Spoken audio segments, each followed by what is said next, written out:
Hello and welcome to a session of farm management during uncertain times. Today we'll be talking about culling strategy in a dairy herd during drought situations. My name is David Boulderback. I'm an Extension Area Farm Management Specialist with the University of Tennessee, and today I have Dr. Liz Eckelkamp, the dairy specialist at the University of Tennessee, with us to discuss the options that we have available. So Dr. Eckelkamp, in the western portion of the state and south middle Tennessee, we've got some extreme drought situations that are starting to persist throughout the summer, and we've started to see corn loss and silage loss for the summer. When a farm is presented with a situation with higher inflation costs, higher feed costs, as we've seen over the past 2 years, how should a farm approach now the possibility of not having the forage needs that they were planning on going into the next year? That is a great question, David. One of the first things that I would always suggest if we're talking about managing our feed and our forage is actually getting some forage analysis done, either with our forage system here at UT Beacon Forage or sending that off to Cumberland Valley, so we know what we're feeding and the quality of what we're going in with. Because if we have a high quality forage, we may be able to fill in with some cheaper things that aren't going to get us drought stress, like some lower quality hays, and still be able to maintain our cows on that ration. So that'd be the first thing. And then maybe think about doing a feed inventory. How much carrying capacity do you have from last year on your bunkers or your bags? And how much are you going to be able to get this year in your bunkers and your bags? Yeah, and from the financial standpoint, one thing that I would say, the first place I'd start is look at your current cost structure for this current year. We've got that program with Dairy Gauge is a simple spreadsheet that you can utilize to figure out what that cost structure per cow is. And then going into this next year, it's a great time to work with your nutritionist and look at what the new cost structure would be, adding some of these new additives into the herd. And then you can evaluate then where that culling should be. So when we're starting to talk about, okay, so if we do have to cull some, where would your starting points be? The starting point for me would be, am I overstocked or not right now? 120% overstocking at the feed bump is really kind of the tipping point of what we can manage with our cows without losing production. So that's the first place I would look. Are we carrying more cows we really can't support feed-wise on this herd? Particularly with feed inventories being low, if we overcrowd that, it's just going to make a poor situation even worse. And from that standpoint, I start looking at who are my cows that are long in days of milk, so who hasn't bred back yet when I actually want them to breed back, and also thinking about who is producing the least on my herd, who has a high somatic cell count, who tends to get lame.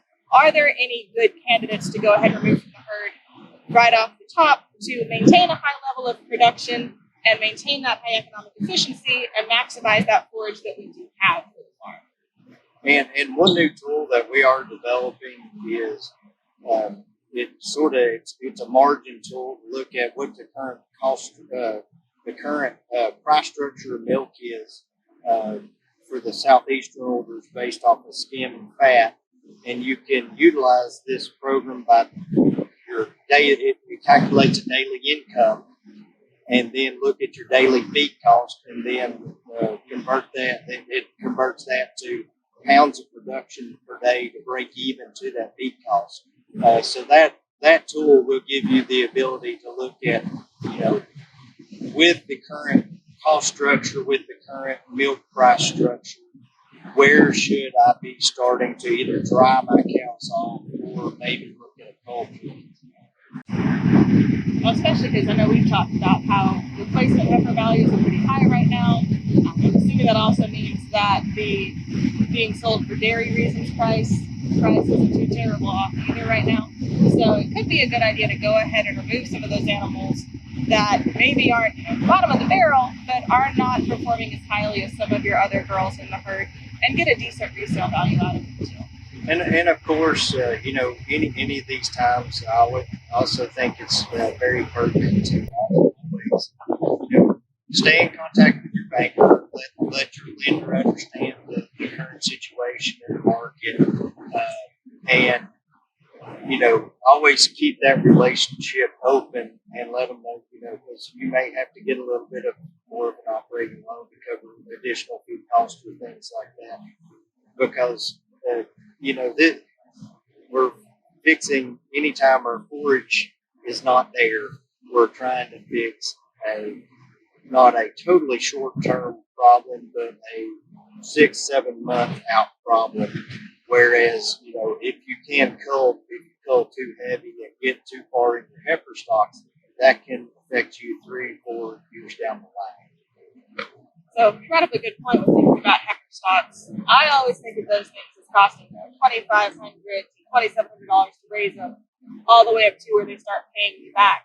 Is now a good time to cull heifers? Should we think about holding on to them a little bit longer, or do you think it's farm dependent? I think it's all farm dependent. I think all these decisions are very farm dependent.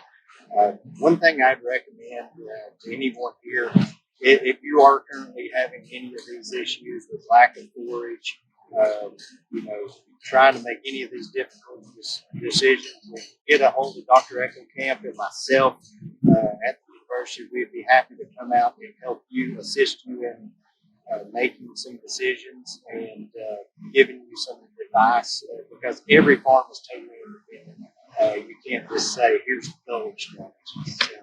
So, a classic extension answer of it depends. And it always depends on you. It's very dependent, but we'd be happy to come out and help if you're looking at a situation like this. We'll have our information here at the end of the video.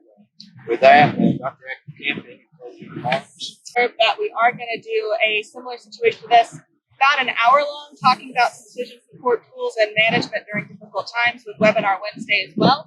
So I'll send out that information here, not too terribly long from now, but if you're seeing this video before then, definitely tune in with us next Wednesday or go back and watch that archive video. Thank you, Dr. Eckelkamp, and hope everybody has a great evening.